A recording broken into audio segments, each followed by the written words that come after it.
উঠতি বয়সে প্রেমিকার বুকে জমাট বাঁধা মাংসপিণ্ড জানোয়ারের মতো খাবলে খেয়েছে। পরিবার থেকে বিয়ের কথা বললে প্রেমিকাকে না জেনে মুখ লুকিয়ে পরিবারের পছন্দই বিয়ে করেছে।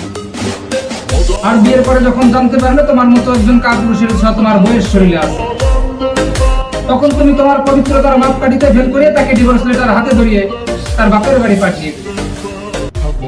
কেন ভাই, তুমি যদি কারো সতীত্ব নষ্ট করো সেটা যদি প্রেম হয়, অন্য কেউ করলে সেটা কেন চরিত্রহীনতা?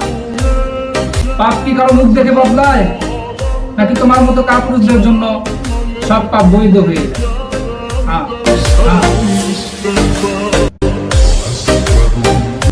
উঠতি বয়সে প্রেমিকার বুকে জমাট বাঁধা মাংসপিণ্ড জানোয়ারের মতো খাবলে খেয়েছে।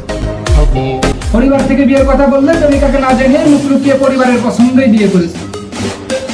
আর বিয়ের পরে যখন জানতে পারলে তোমার মতো একজন কাপুরুষের ছোঁয়া তোমার বউয়ের শরীরে আছে, তখন তুমি তোমার পবিত্রতার মাপকাঠিতে ফেল করে তাকে ডিভোর্স লেটার হাতে ধরিয়ে তার বাপের বাড়ি পাঠিয়ে দিলে। কেন ভাই, তুমি যদি কারো সতীত্ব নষ্ট করো সেটা যদি প্রেম হয়, অন্য কেউ করলে সেটা কেন চরিত্রহীনতা? পাপ কি কারো মুখ দেখে বদলায়, নাকি তোমার মতো কাপুরুষদের জন্য সব পাপ বৈধ হয়ে যায়?